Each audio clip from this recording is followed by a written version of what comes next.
자, 이걸 하나 제가 설명해 드릴게요. 서경에 나온 말인데요. 도심은 유미, 미미하다.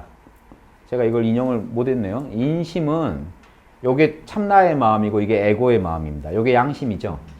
이게 유교의 신법의 제일 핵심이에요. 조선 선비들도요, 이걸 제일 머리에다 놓고 공부했습니다. 서경에 있는 말인데요. 인심은 위태롭다. 도심은요, 우리한테 있긴 있는데 인간이면 미미해서 잘 안 드러나고요. 인심은 있긴 있는데 위태위태해요. 인심이 악이라고는 안 했습니다. 유교는 절대 애고를 악으로 안 봐요. 애고는 소화적 효율성만 추구하다 보니까 언제든지 악에 빠질 가능성이 높다는 얘기를 한 겁니다. 위태롭다는 얘기는요. 여러분의 애고를 죽이려고 하지 마세요. 애고는요, 공부는 애고가 하는 거예요. 애고가 성숙될 때 공부가 완성됩니다. 보통 애고 죽여라, 애고 무시해라 하는 분들이 보면 사단이 없어요.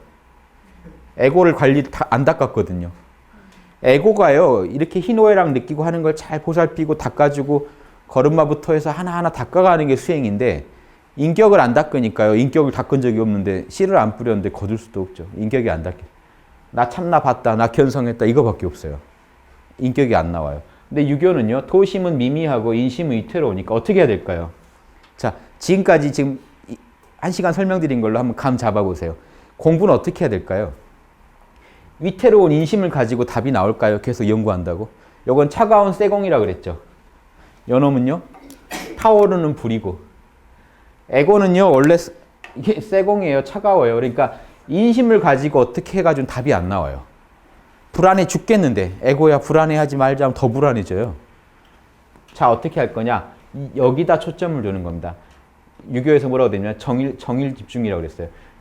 늘 정밀하게 하고 늘 한결같이 해라. 요걸 얘기하는 겁니다. 인심을 정밀하게 파고 한결같이 파라는 게 아니고요. 인심은요, 우리가 충분히 알아요. 어떤 걸 원하는지. 양심을요, 정밀하게 판다는 거는 5가지가 있죠. 양심이. 인의지 신이요. 한 분야 정밀히 파라는 겁니다. 그런데 그게 합쳐져서 하나의 양심일 뿐이죠.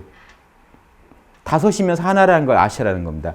정밀하게. 인의지가요, 골고루 잘 하나하나가 한 과목이 더 정밀해지되 결국은 그게 합쳐져서 하나죠. 양심 하나죠. 정밀하게 이 도심을 파면요, 도심이 미미할 때는 이 쇠공은 차가운데 도심이 이렇게 정밀하게 되고 더 한결같이 하나로 커지면 정일 집중, 그러면 중을 잡을 수가 있다. 어디서라도 균형을 잃지 않을 것이다. 집중, 그럽니다. 정일 집중. 요게 이 서경에 나온 말인데 조선 선비들도 저게 제일 모토예요. 태계 선생이 평생 읽은 심경 딱 첫 대목이 저겁니다. 인심유의, 도심유미, 유정유일, 윤직골중. 그 중을 잡아라. 김대중 대통령 돌아가신 뒤에 동교동인가요? 거기 돌아가신 그 집 안에 가니까는 침대 딱 정면에 윤직골중. 요게 다 원래는 윤직골중이거든요. 줄여서 집중 그러는데 진실로 잡아라. 그 걸자입니다. 그 중을. 요 앞에도 이제 원래 원문은 오로지 유자가 들어가요. 2번. 유정유일, 오로지 정밀하고 오로지 한결같아서 윤직골중, 진실로 그 중을 잡을 것이다. 오로지 정밀하고 오로지 한결같음. 이리비태중이라 아마 윤직골중을 두신, 늘 중을 잡아야겠다 이런 걸 생각하신 것 같습니다. 그래서 자, 이게 지금 이게 모든 수행법은 여기 다 들어있습니다. 서경이면요, 지금 한 2000년 훨씬 전에 나온 글에 공자님도 저걸로 공부했죠. 내 양심은 늘 미미하고 내 욕심은 늘 위태로우니 양심을 더 정밀하게 인의의 지신으로 동서남북으로 양심 하나로 한결같이 그걸 파면 인심이 문제가 안 되게 된다는 겁니다. 그래서 어디 갖다 놔도 중을 딱 균형을 잡는 사람이 된다. 예, 이해되시죠? 그래서 제가 주먹으로 설명드립니다. 정일은요, 한 주먹이죠. 양심이에요. 쪼개지면요, 인의의 지신이죠. 5개를 하나하나 다 잘하는 게 정이고 결국 하나로 몰아서 내 양심이다 하면 일입니다. 이 공부는요, 음양이 있어요. 쪼개서 공부하다가 다시 통합해서 공부 이렇게 해야 됩니다. 예, 그래서 보십시오. 인의의지를 사단을 가지고 정밀히 분석하는 거는 정이죠. 여러분이. 그런데 딱 내려놓고요, 다 깨워서 모른다 하고 그게 결국 하나의 내 마음이다 하면 일입니다. 그렇죠? 하나하나 분석해보고 다시 통합해보고 분석하고 통합하고 하는 중에 내 실력이 점점 늘어요. 이 계제를 그려놓은 겁니다. 지금 읽으시는 게요, 2-4가 이 양심의 발달이요, 이게 공부의 계제입니다. 자, 이런 식으로 공부를 해가지고 이 정일 집중이 늘면은 실력이 느는데요. 보십시오. 여러분 잘 아시지만 15세부터 시작하죠. 15세가 뭐죠? 지학 그러죠. 예, 지우학, 지학. 왜 15세냐면요. 동양은 7살부터 7세나 8세부터 7세나 8세 그러는데요. 8세부터 15세까지는요. 소학 과정을 배웁니다. 예. 초등교육을 받아요. 집에서 지덕체나 이런 게 몸배양, 그 윤리교육, 음악이나 이런 지식교육, 크게 지덕체 그러는데요. 요 기본 소양을 배워요. 그 다음에 15세 대학을 아무나 가는 게 아닙니다. 대학은요, 나라를 다스릴 사람들이에요. 그래서 국자감 그러죠. 국자감은요, 나라 자식들이라 사실은 왕족들이에요. 예전에 왕족이나 서민들 중에서 아주 특출난 사람 아니면 대학 못 갑니다. 그게 성균관입니다. 성균이라는 것도 고대 대학 이름이에요. 근데 대학이라고 할 땐 태학이라고 부르는데요. 고대 태학 이름들이에요. 국자감이니 성균관이니 하는 게. 조선시대 또 옛날에 있던 그 태학의 이름을 갖다 쓴 겁니다. 기본적으로 그것들이 대학이에요. 태학. 그래서 15세 때 아주 재주 있는 사람은 이제 태학에 들어가요. 그러니까 태학에 들어갈 때 학문의 뜻을 이게 입지를 한다는 겁니다. 그 립이 30세 립이 있다고 30세 그 립한다 이렇게 그 학문이 뜻이 선다 이렇게 이해하시면 안 돼요. 입지는 15세 때 한 겁니다. 학문에요. 대학을 들어갈 때 얼마나 입지를 했을까요? 소학 교육을 배웠기 때문에 기본적 도덕 교육은 다 끝났어요. 그래서 실제로는요. 이게 불교로 치면 15세에 지금 견성하신 겁니다. 유교에서는 견성이란 말을 안 쓰고 뭐라고 쓰냐면요. 맹자가 쓴 말인데요. 15세에 지학했다는 맹자는 뭐라고 하냐면 지성이란 말을 써요. 맹자에 보면 지성이란 말입니다. 이게 유교의 견성이에요. 성을 정확히 알아요. 인의의 지신을 정확히 알아요. 내 양심에 인의의 지신의 프로그램이 새겨졌다는 걸 정확히 알아요. 이게 유교식 견성입니다. 성을 정확히 아는 사람이라야 뜻이 선 거예요. 뭐냐면 인의의 지신을 내가 그럼 내 안에 있는 이 프로그램을 끝내주게 한번 밝혀보자. 정밀하게 한번 해보자. 인의의 지신이 안에 있는 걸 모르는 사람이 어떻게 뜻을 세워요? 뜻을 세우는 건요. 그 모르는 단계는 이미 이전의 소학입니다.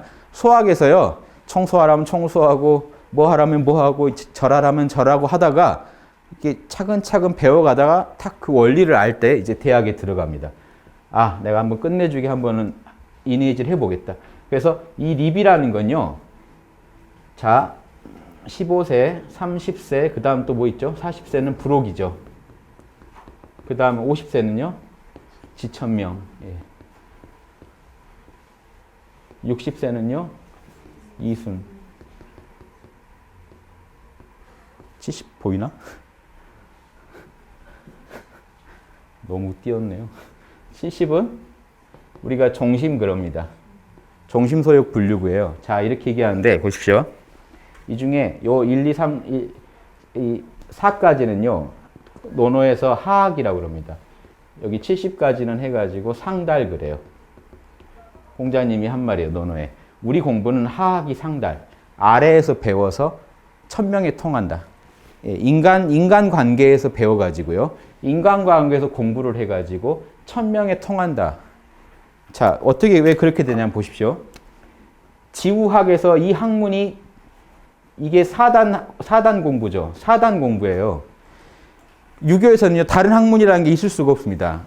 유교의 모든 학문은 천명을 잘 따르자는 학문이고 그 학문은요, 내 안에 있는 인의지만 잘하면 돼요. 그래서 유교 성자들이 꿈꾸는 전지전능이 있어요. 중용에도 전지전능에 대해서 얘기를 하는데요. 이제 이 용어는 안 쓰지만 전능은요 이렇게 이해하셔야 돼요. 양능을 정말 온전히 하는 거예요. 뭐 우주, 뭐 하늘 날아다니고 하는 게 아니고 전지는 뭐겠습니까? 양지를 온전히 하는. 옳은 건 옳다, 그른 건 그렇다를 선명하게 할 수 있다. 측은 사양 수호 시비지심을요 정확하게 쓸 수 있는 사람이 전지전능이고 이 사람이 이 70에 도달하는 경지예요. 자, 이렇게 하고 보시죠.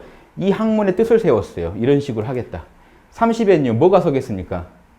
학문이 서요. 하학의 단계이기 때문에. 왜냐? 30이면 대학을 졸업할 나이입니다. 대학을 졸업해요. 한 10년을 다녀요. 넉넉히 30에 이제 세상에 30에 나가요. 그러니까 여러분이 15년간 이 학문을 학교에서 팠다 그러면 어디까지 팠을까요? 거의 끝내주게 팠겠죠. 이니지 뼈대가 내 마음에 선 겁니다. 내 안에 이니지 있다는 걸요, 선명하게 이게 확립한 상태입니다. 그런데 유교에서는 30에 이제 세상에 나가서 30에 40까지 하급 관리로 나가요.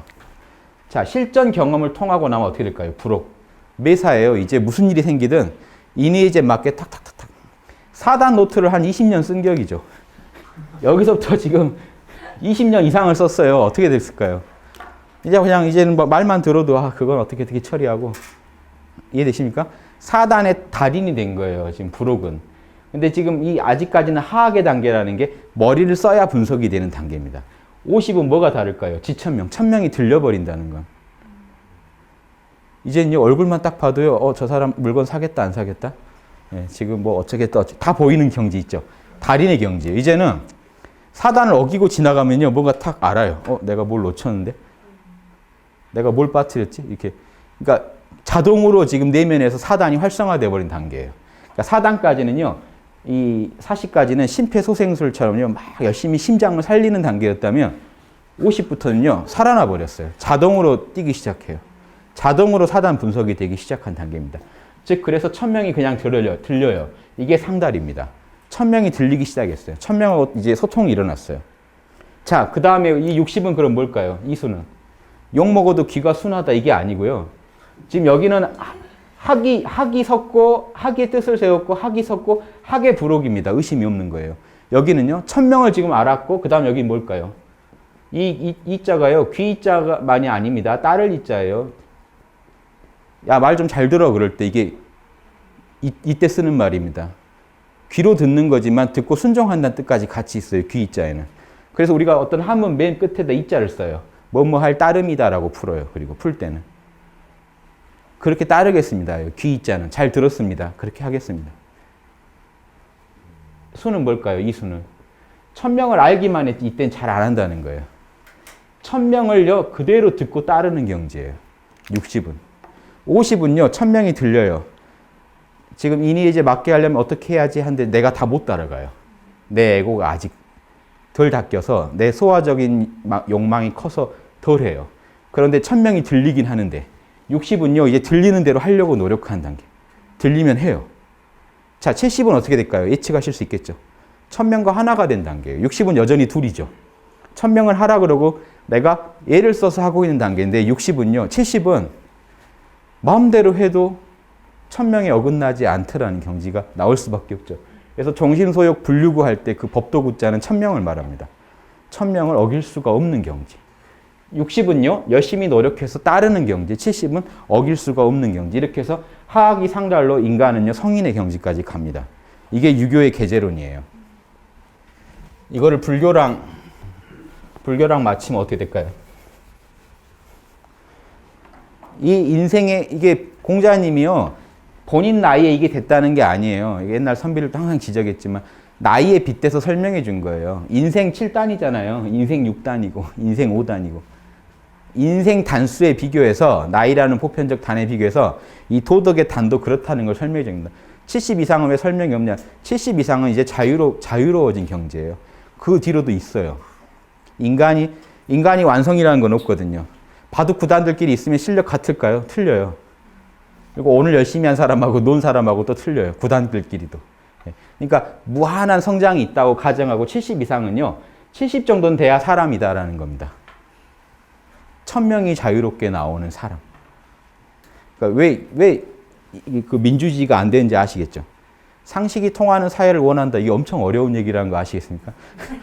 상식이 통하는 사회가 되려면요, 최소한 국민들이 지학 이상은 가야 되고요. 가능하면 한 지천명까지는 가야 서로 상식이라는 걸 알고 서로 조심하는 단계까지 가고. 그래서 제가 이 민주사회를 만들려고 해도요, 뭐 자율적인 시민을 만들자. 자율적인 시민이면 얼마나 해야 될까요?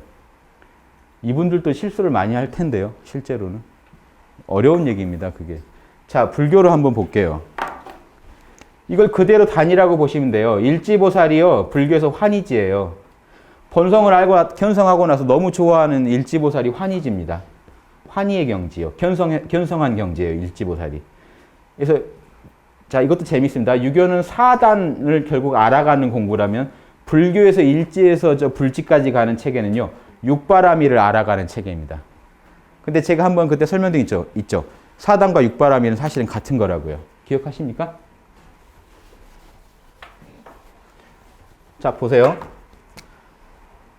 인, 성실할 신, 의, 예, 지. 요게 다 해서 양심. 자, 불교는요. 인을 보시라고 하는 겁니다. 사랑. 정의는요. 지계, 계율을 지키는 겁니다. 남을 참아주는 건 인욕이에요. 그리고 늘 성실한 게 정진이고요. 나태하지 않는 게. 이게 지혜예요. 선정바람이는요. 이 양심 자체랑 접속하는 겁니다. 하나예요, 그게. 그러니까 지금 똑같은 얘기를 하는 겁니다. 불가나 유가나.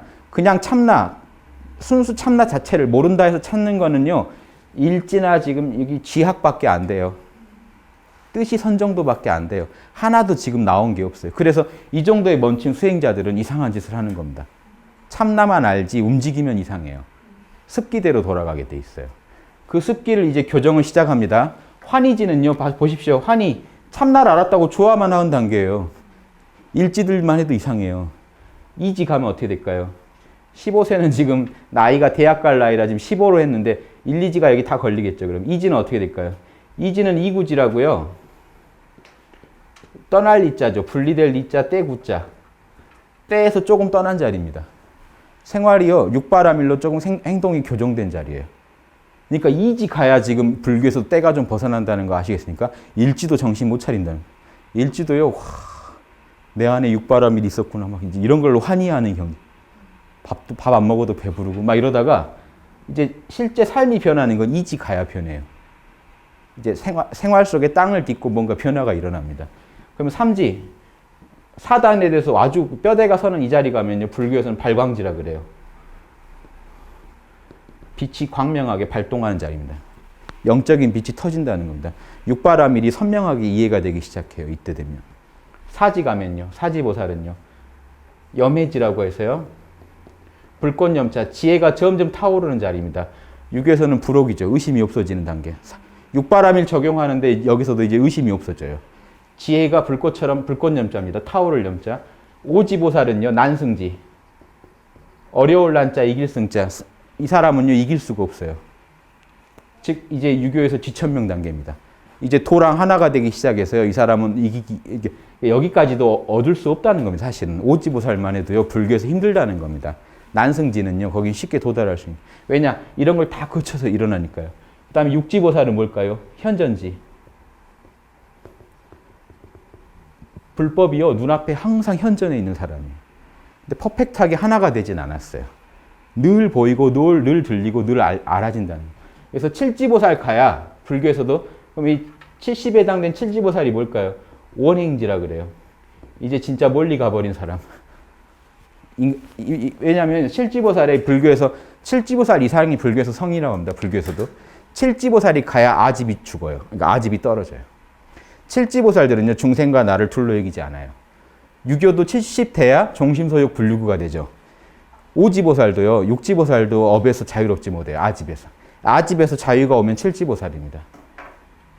자, 그러면 지금 하나 의문 남죠. 유교는 70에서 멈췄는데 불교는 77지보살은요.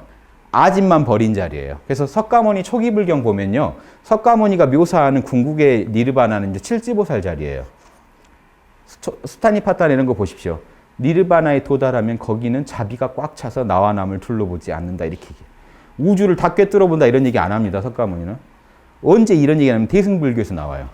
대승불교는 부처님을 이제 하느님 같이 묘사를 하다 보니까 온 우주의 인과를 전지전능하게 꿰뚫어 본다 이런 슈퍼맨이 등장합니다. 그렇죠? 그러면 초기 불교에서도 이만큼밖에 얘기를 안 했어요, 사실은.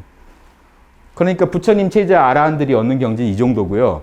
석가모니의 아라한은 저기 칠지 아라한이에요. 그러니까 같은 아라한들이지만 지금 얘기하는 게 전혀 달라요. 그래서 수타니파타나 초기 불경 보시면 왜 제자들은 쉽게 아라한이 되는데 석가모니는 그렇게 오래 걸리고 왜 석가모니가랑 제자들 수준은 이렇게 다르지 하는 그 의문이 있습니다. 그거를 대승불교가 풀어준 거예요. 그 지혜 얘기를 해서. 그런데 그 이상의 지가 있겠죠. 자, 그런데 재밌는 게 보십시오. 요 얘기만 해도 끝나겠는데요. 일단 그 논어를 보시면 공자님께서 하긴 할 건데요. 공자님께서 뭐라고 했죠, 이거를? 이렇게 진행되는 게 결국은 여러 개를 배운다고 얘기를 안 했죠. 요게 이것저것 배워서 하는 게 아닙니다. 양심을 정밀하게 파고 한결같이 양심 하나만 판 거예요. 공자님은 지금 뭐 공부하셨나요? 라고 물어볼 때 보십시오. 공자님은 하학이 상달해서 이걸 하셨는데 그 과목을 막 여러 개 다양한 학문을 하셔서 이렇게 했나요? 뭐 자연학, 지구과학, 인문학, 역사학, 경제학 이런 걸 많이 하셔서 했나요? 라고 물어본다면 뭐라고 할까요, 공자님이? 아니, 나 양심 한 놈만 팠는데. 이렇게 나오겠죠. 나 양심 하나만 팠는데. 양심 하나 안에서 정밀한 거지 여러 과목을 한 건 아니죠. 여러 과목이라면 과목이지만 사실은 크게 보면 한 과목이었기 때문에 공자님은 나 하나만 팠는데 이렇게 나오는 게 맞겠죠. 내 안에는 양심만 팠는데. 보십시오. 공자님이 삼아 증자입니다. 삼아 나의 돈을 하나로 꿰뚫어져 있다. 이리관지란 말이 여기서 나옵니다. 이리관지돼 있다. 하나만 나는 팠다. 정의를 집중하는 걸 했다는 이야기죠. 나는 하나만 정밀하게 팠다. 그러고 딱 나가셔 버렸어요.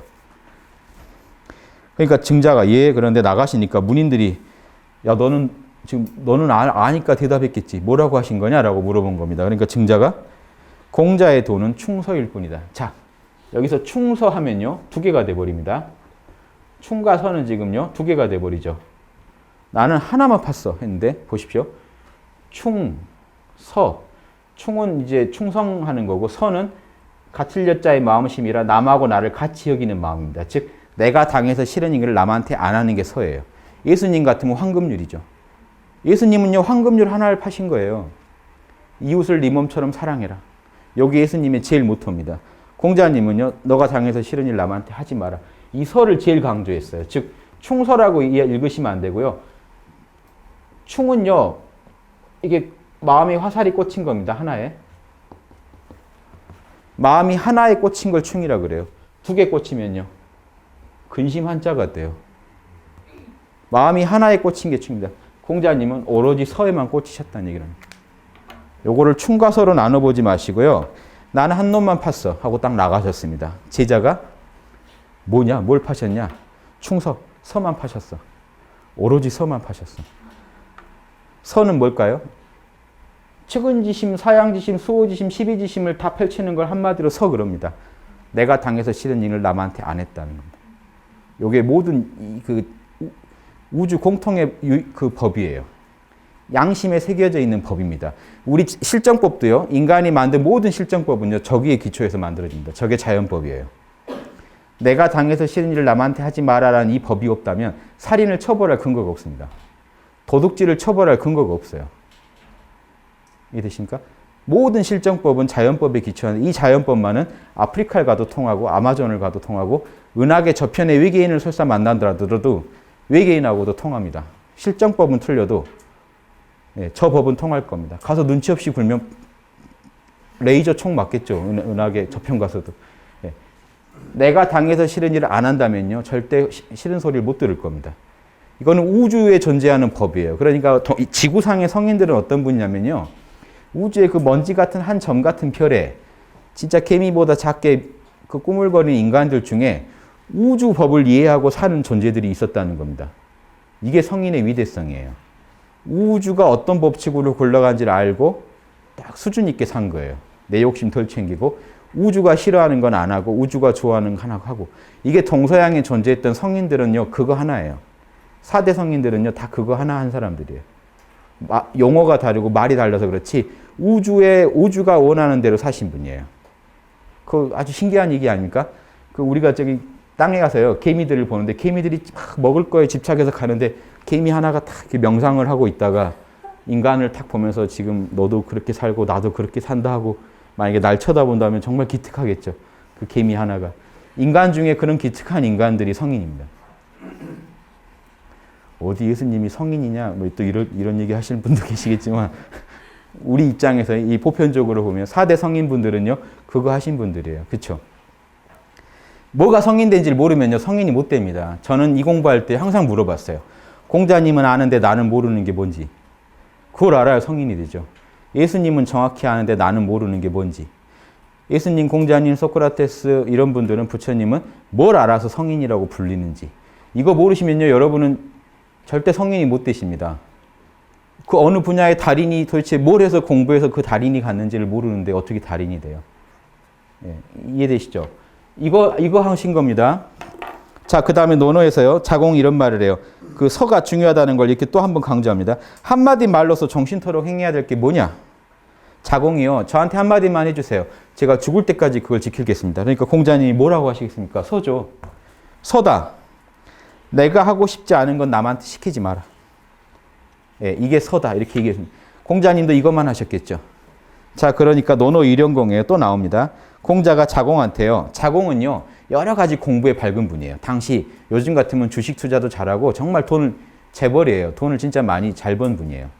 예측을 잘해가지고 머리가 좋아요. 그래서 공자님의 그런 재산을 그런 경제적인 거는 자공이 책임졌어요.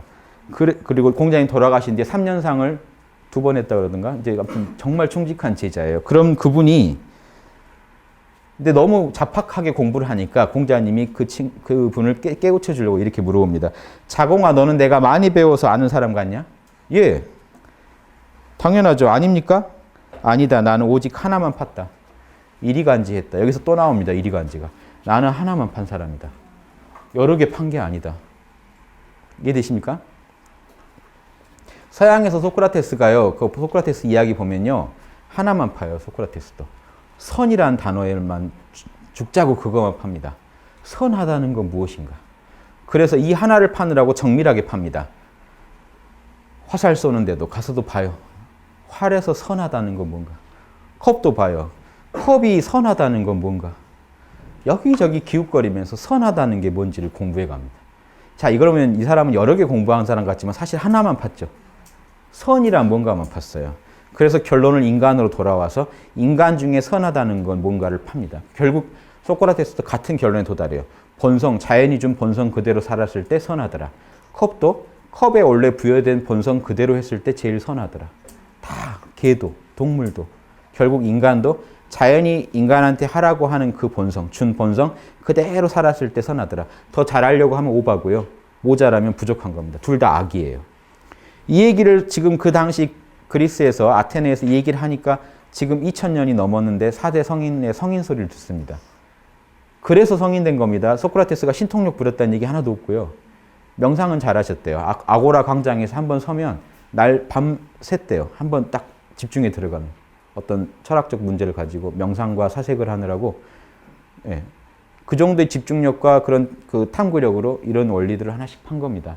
그렇게 해서 계제로 올라간 거예요. 자, 맹자에 이 얘기가 그대로 나옵니다. 맹자가 말하는 자, 제가 이렇게 나누는 구분이 자의적이게 아니라는 게요. 불교랑 이렇게 비교해 보실 수 있는 게 자, 맹자를 보세요. 맹자 진심장이에요. 경지를요, 몇 개로 나누죠. 선을 바라는 건 선인이다. 자, 맹자는요, 착한 사람을 여기서 착한 사람이 아니고요. 선을 되게 원하는 사람. 자, 일지보살 아래죠. 견성을 아직 못한 거죠. 사단을 정말 잘하고 싶어 하는 사람. 지금 여기 계시죠? 사단을 정말 잘하고 싶으세요. 양심껏 한번 살아보고 싶고 양심적인 세상에 살고 싶으세요. 자, 그런 분은 선인입니다. 그 다음에 신인 단계가 일지보살, 지금 견성하신 분들이 신인이에요. 이때 신은요, 잘 믿는 사람이 아니고 선을 갖다가 믿을 수 있는 사람이에요. 그 사람한테 사단이 나오기 시작한 사람입니다. 선을 신뢰할 수가 있어요. 이 사람은 사단이 있다라고 신뢰할 수 있는 사람이니까 일지보살 자리입니다, 여기가. 맹자는 일지보살 얘기를 해요. 그 다음 삼지보살, 이게 홀수로 올라갑니다. 왜냐면요, 이 계제가 신기하게 수리법칙이 홀수에서 치고 올라가고, 수는 그래요. 홀수는 치고 올라가고 짝수는 다져집니다. 짝이 돼서 그걸 안정시켜줘요. 또 홀수는 치고 올라가고 짝수는 안정시킵니다. 공부가 탁 일지에서 치고 올라가면 이지는요, 보십시오. 참나를 깨달으니까 그게 현실적으로 삶까지 변해요. 발광이 되니까 지혜가 더 타올라요. 이길 수 없는 자리에 올라가니까 이제 진리가 눈에 보여요. 그래서 칠지로 올라갑니다. 요 수리법칙이 어디든 들어갑니다. 바둑단도 똑같아요. 1단, 2단, 3단, 4단이 이 구조로 되어 있습니다. 일지에서 진리를 알만해요. 이게 이제 신뢰함이 이제 커져서 이지가 되고, 그 다음 삼지에 뭐가 되죠? 미인이 돼요. 아주 아름다운 경지에 도달해요. 사단이요, 아주 아름답게 펼쳐져요. 그 사람한테서. 자, 씨를 뿌렸는데 싹이 났고 꽃까지 피었습니다. 미인이에요. 삼지. 학문이 사단이 확립됐어요. 그 사람한테. 그 다음에 오지 가면 뭐가 될까요? 그 다음에 대인. 자, 오지 가면 대인이 되는데 설명을 보세요. 선을 갖춤이 충실하면 아주 아름다우면 미인이 되고 충실하되 빛이 나면 대인이다. 오지는요 더 어려운 단계입니다. 자 보십시오. 발광이 됐는데 그게 아주 남다른 경지까지 도달한 겁니다. 화려한 사단이요 완전히 터져 나오는 경지예요. 자 그런데 자 오지보살까지는요 뭐가 문제냐면 왜 아까 칠지보살을 원행지라고 하냐면요 불교에서는 칠지보살 가야 남을 구제해 줄 수가 있어요. 칠지 아래는요 남을 도와주는 힘이 약해요. 칠지 가야 자기 문제가 해결됐거든요. 여유가 있어서 남을요 중생의 근기 따라 다양하게 도와줄 수가 있어요. 그래서 원행지라고 합니다. 아주 멀리 가버렸다고요. 자 그런데 태인은 또 유교에서도 태인은요 지금 자기는 되게 빛나는데 남은 못 도와주죠. 그럼 칠지는 어떻게 설명이 돼 있을까요? 성인은 남을 변화시켜요. 칠지는 그 사람 옆에 가면요 사단이 같이 밝아져 버려요. 이해되시죠? 자 성인이 칠지보살입니다. 그러니까 불교에서도 아까 칠지보살까지가 초기 불교에서 나오는 성인인데 그 이후도 더 있다라고 말이 나왔죠. 대승에서 유교도 맹자가 더 말하죠. 성스럽되 헤아릴 수 없으면 신인이다. 신인을 설정해요. 성인이 끝이 아니라는 겁니다. 이 이후 신인 이게 이제 불교에서 부처에 해당되는 아주 궁극의 사단을 거의 하나님에 가깝게 사단을 펼치는 사람이 있다면 그 사람이 신인이다. 이해되십니까? 유교의 계제와 불교의 계제를요 통합적으로 한번 이해해 보십시오. 이게 우리가 가야 할 길이기 때문에 아셔야 돼요. 저거 다 하셔야 됩니다. 남의 얘기로 보지 마시고요. 지금 어디쯤 가고 계시나요? 예? 가셔야 돼요. 남의 얘기로 보지 마시고 이번 생에 안 되면 다음 생에, 그 다음 생에 계속해서 인간은요 수많은 윤회와 주역은요 제가 이렇게 말씀드린 게 불교다 이렇게 하지 마세요. 주역에는요 주역 괴사전은 윤회사상입니다. 괴라는 건요 늘 추나추동이 순환하지 한 번에 끝나는 건 없어요. 무한하게 추나추동이 돌면서 뭐가 될까요? 진화가 일어나요. 자연은 그대로일지 몰라도 인간은 진화합니다. 생명체들은 진화해요. 예. 왜냐? 한번 사이클이 돌리면요 정보가 축적되거든요. 진화 안 할 도리가 없습니다. 그 다음 할 때는 전에 했던 경험치가 활용이 됩니다. 정보가. 이런 식으로 해서 계속 진화를 합니다. 퇴보될 수도 있죠. 당연히. 진화 과정에서 자꾸 잘못된 선택을 하면 물러날 수도 있죠. 예. 근데 아무튼 진화해야 돼요. 결국에는. 그래서 이 인간들한테 주어지는 동서양 모든 종교의 결론은요. 진화하라는 겁니다.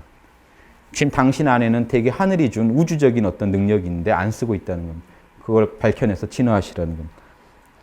2-5 이런 거는 이제 예절 효도고요. 이런 거는 2-5 보시고요. 이건 효도의 문제고요. 자, 2-6 부모의 걱정 이것도 효도의 문제입니다. 자, 왜 효도의 문제는 뭐냐면요. 부모님의 마음을 잘 살피라는 겁니다. 측은지심을 지금 확충하라는 얘기를 하는 겁니다. 2-7 봉양하되 공경하라. 이것도 효도의 문제인데 2-8은 안색을 좋게 하라. 자, 2-6부터 7, 8까지 아울러서요. 얘기 제2편에 이 말이 있는데요. 이게 핵심입니다. 그 6페이지 위에 있죠.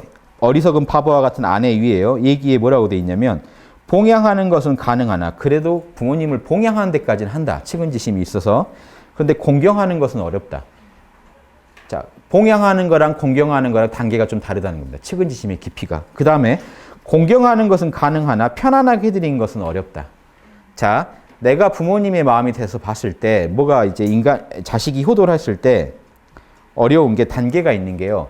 봉양, 음식 해다 드리고 좀 몸 편하게 해드린 것까지는 1차 그것만 해도 꽤 효도라는 겁니다. 그런데 그게 애완동물도 그렇게 하지 않냐 이겁니다. 요즘만 애완동물 그렇게 하는 게 아닌가 봅니다. 옛날에도 그런가 봐요. 그래서 보십시오. 2-7 보세요.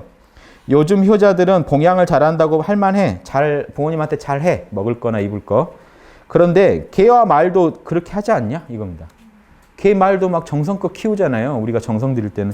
공경하지 않는다면 구별이 되냐? 지금 개 말을 갖다가 애완동물 기르는 거랑 부모님한테 효도하는 거랑 차별이 있으려면 공경심이 있어야 되지 않겠냐?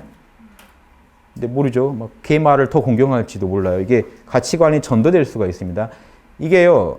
지금 현대 많이 그런 일이 일어나고 있습니다. 현재. 그런 것도 지금 이 사단을 가지고 한번 본인을 반성해 보셔야 돼요.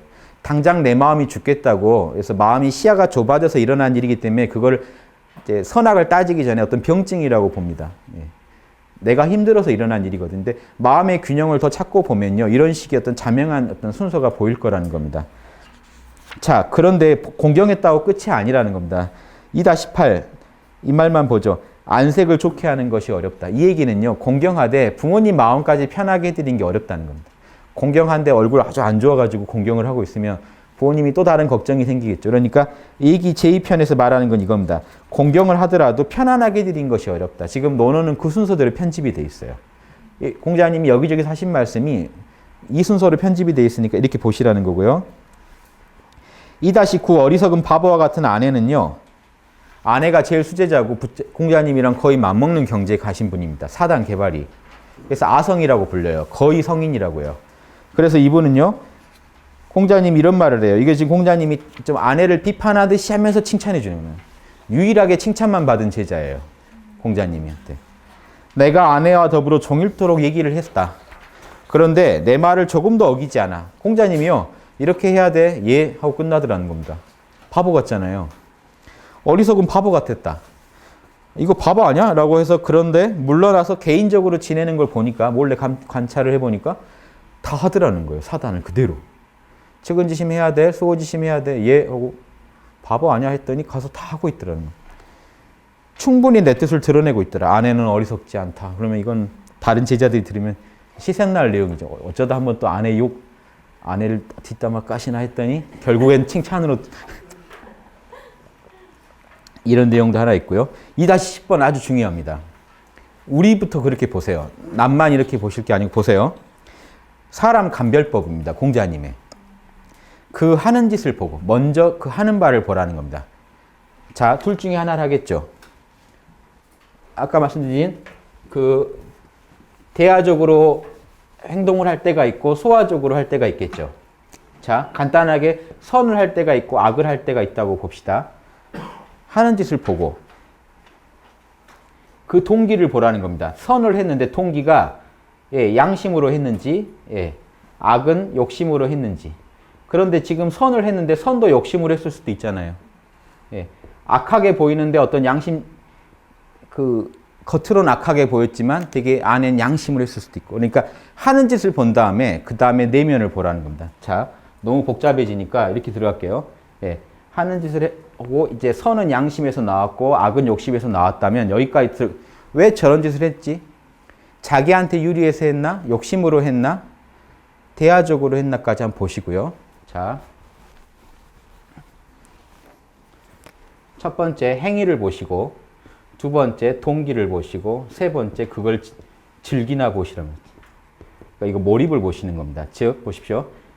행위를 했는데 어떤 짓을 했어요? 왜 했지라고 봤더니 동기가 선한 동기가 있고 악한 동기가 있겠죠. 자, 그런데 진짜로 즐기고 있나까지 보셔야 된다. 선한 동기로 하긴 했는데 지금 선이 즐겁지는 않은 것 같다. 악한 동기로 하긴 했는데 악을 즐기는 경지까지는 아닌 것 같다면 악인도 개선의 여지가 있고 선한 동기로 한 것 같은데 즐기는 것 같지 않으면 아직 위험하죠. 그러면 사람이 어찌 숨기겠는가? 다 할 수 있다.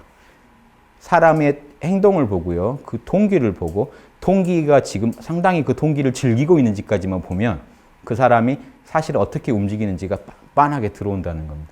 이게 공자님의 사람 감별법이에요. 그러니까 지금 우리가 이런 공부를 해서 모여도요. 논어를 막 얘기하는데 다들 막 즐겁다 하는데 이걸 이용해서 또 주식을 어떻게 해야 되지? 막 동기가 또 다를 수 있어요. 어떤 분은요. 이 자체가 너무 즐겁다 할 수도 있고요. 자, 그러니까 동기가 다를 수도 있고 그 동기에 또 즐김이 다를 수 있어요. 둘 다 즐겁다고는 하는데 한 사람은요. 정말 나는 무엇보다 이게 즐겁고 어떤 사람은 몇 번째로 이게 즐거울 수 있잖아요. 이런 것까지 분석을 하면 행동하는 거, 그 동기 그리고 진짜로 그걸 즐기는지까지 그걸 편안하게 여기는지까지 보면 그 사람이 정체를 알 수 있다. 숨길 수 없다. 자신부터 그래요. 나부터 이걸 즐기고 있나? 난 이걸 왜 하고 있지? 한번 보시고요. 어떤 행위를 할 때 난 이걸 왜 하고 있지? 그 동기를 정말 나는 진짜 즐겨서 하는 건가? 그 동기가 나쁘든 좋든요. 그 동기에 내가 푹 빠져 있는지 나는 지금 좀 뭔가 겉돌고 있는지까지 한번 분석해 보시라는 겁니다. 11번 온고지 시는 잘 아시죠? 옛 것을 익혀서 새 것을 한다. 이게 12지심의 확충입니다. 우리 안에는요, 옳고 그름을 아는 12판단 능력이 이미 있거든요. 12지심, 양지가 있죠. 이 양지가 있기 때문에 이 양지를요, 그대로 확충하시기만 하면 돼요. 어떻게 확충하냐면, 모른다 해가지고 마음을, 아까 공자님처럼요, 리셋을 해서 양심을 회복시켜서 거기서 옳고 그름을 순수하게 따져보는 거예요. 내 양심이 맞다고 여기는지 찜찜해 하는지를 보면 되는데요. 옹고지시는 여기다 한 가지 더 방법을 드리는 게 옛날 거와 이제 새로운 거를 갖다가 붙입니다. 즉, 새로운 걸 앞으로 미래 걸 알고 싶다면 옛날 거를 먼저 정확히 분석하라는 걸 얘기하는 거예요. 보십시오. 날일이요. 이게 그릇 명자인데 원래 그릇이 이렇게 생겼거든요.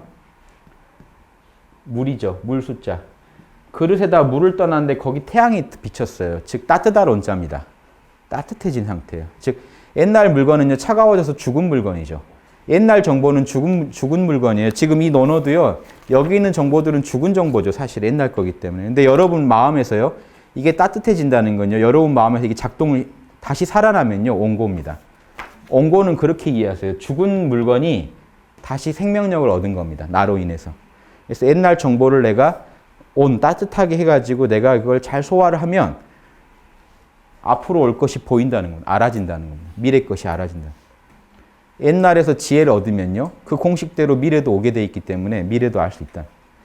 우리가 과거 역사를요, 역사책에 있는 죽은 정보인 과거 역사 정보를 우리가 재밌게 읽고 소화를 하면요, 아, 역사는 항상 이런 식으로 흥망성쇠를 하는구나 걸 안다면 앞으로 우리나라의 미래도 보이겠죠. 그분한테는.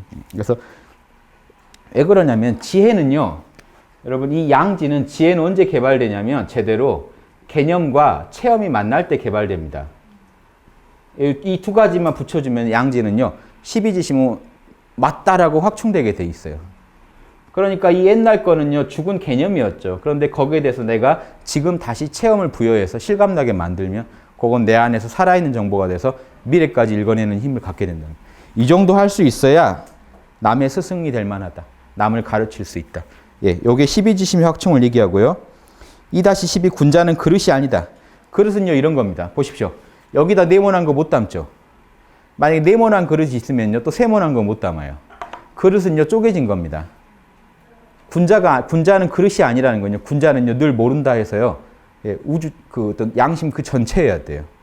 그래서 어떤 일이 맡기든 그 동그란 그릇이 필요할 때는 동그란 그릇처럼 작용하다가 또 네모나게 변했다가 이걸 자유자재로 할 수 있어야 됩니다. 이 일을 맡기면 이 일을 했다가 저 일을 하면 저 일을 할 수 있는. 즉, 예, 양심의 달인이지 어느 한 분야의 달인이 아니라는 겁니다. 제가 아까 말씀드렸죠. 군자는 양심의 달인이라는 얘기입니다. 양심 자체에 밝아야지 특수 기술에만 밝아서는 군자가 못 된다 하는 얘기입니다. 노자도 그 얘기를 해요. 통나무가 흩어지면 쪼개면 그릇이 되는데 성인은 이를 써서 장관으로 삼는다. 즉 장관밖에 안 돼요. 그릇은. 임금은요, 통나무예요. 임금은요, 모든 부처를 다 관할할 정도로 양심이 깨어 있는데 한 부서만 담당하는 장관들은 그 일만 잘하면 되거든요. 그래서 그걸 그릇이라고 합니다. 그 일에만 쓰기 좋은 사람. 군자는 그릇이 아니다는 건요, 군자는 양심의 달인이 돼야 된다는 얘기입니다. 어느 한 기술의 달인이 돼서는 안 된다. 그러니까 근데 사람이 모든 분야를 잘할 수는 없죠. 당연히 어느 한 분야의 달인일 수밖에 없습니다. 사람은. 아무리 잘해도요. 그 얘기를 하는 게 아니에요. 그렇다 하더라도 그걸로 끝나면 안 된다. 양심의 달인만 되면요, 여러분이 그릇이 아니게 돼요. 양심은 어디든 쓰이는 거니까요. 그런데 사람마다 전공은 다 다르겠죠.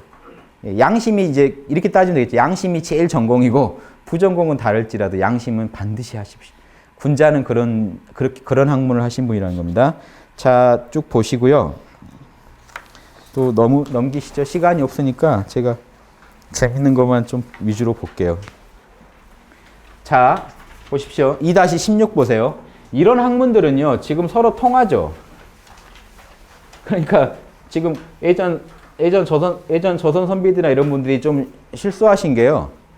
어떤 불교를 2단이라고 한 거는요, 이런 거는 안 맞습니다. 실제로는. 논어에서 2단이란 말은요, 지금 2-6 나오죠. 2단의 학문을 전공하면 해로울 뿐이다.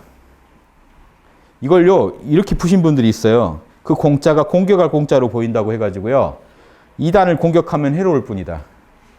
자기 거나 잘하자 뭐 이런 식으로 푸시는 분인데 그게 아니고요. 이거 공짜를 잘 오해하셨는데 이 공짜 있죠?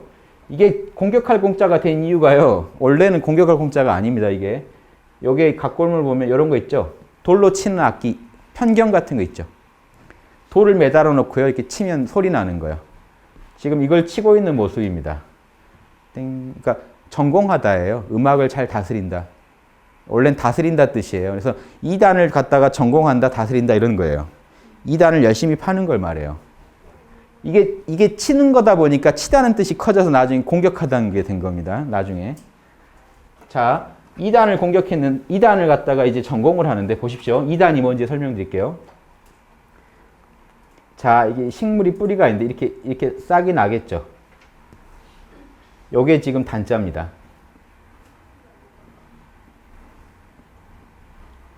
설립자. 요게 딱 똑바로 섰다고요. 사람이 땅 위에 서듯이. 이해되십니까? 그래서 요 삐죽 나온 걸 끝이라고 해서 끝 단자도 되고, 여기 뿌리에서 올라온 거잖아요. 예, 요걸 보면은 이제 요게 이제, 이 자체가 이제 싹 막 난 거거든요. 싹이 막 난 거. 그래서 이제 우리가 싹수 그러죠. 싹수가 노랗다.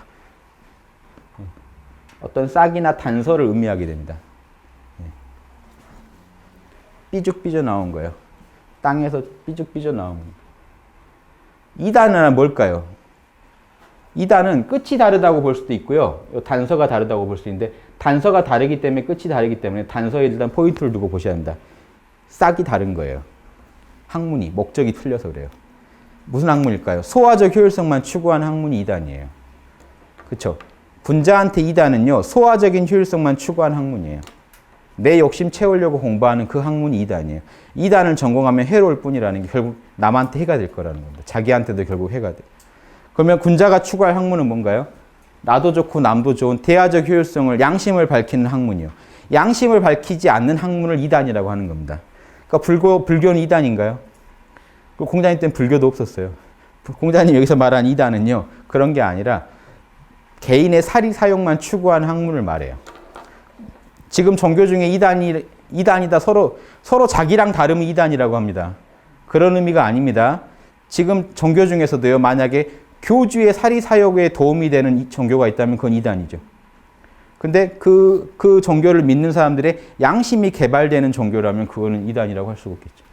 그러니까 우리랑 다르다고 2단이 아닙니다. 그 목적이 다른 학문을 2단이라고 그래요. 동기가 다른 학문. 곤장님은 그래서 절대 그런 지금 이 싹이 다른 학문. 왜냐하면 보십시오. 지우학이라는 싹이 자라서 이게 된 건데요. 근데 만약에 싹이 다르다면요. 자랄수록 뭐가 될까요? 이상한 게 나옵니다. 잘못된 게 나와요. 그래서 싹이 다른 학문을 하지 말라는 겁니다. 이걸 해야만 온전하게 성인이 될 수가 있다는 겁니다. 자, 지금 시간이 얼마나 됐죠? 5분 안에 제가 정리를 할게요.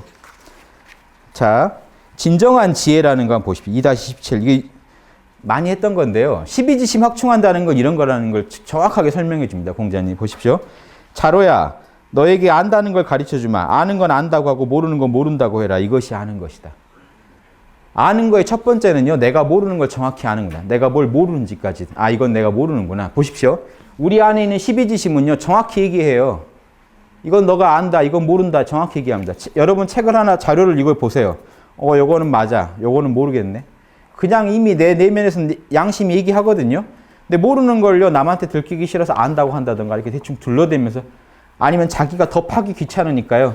너를 믿기로 하마. 이런 식으로 해서 학문을 전개하면요. 나중에 그것 때문에 다 드러내야 됩니다. 이 썩은 물건이 하나 껴가지고요. 전체를 망쳐버립니다. 외계인이 있다고 믿자라고 전제하고 이제 논리를 전개해요. 외계인이 있다면 왜 지금 안 왔을까? 어디 왔을 것 같다. 이런 식으로 하나씩 해가지고 학문을 한참 전개했는데 나중에 막 밝혀지기를요. 이거는 가정입니다.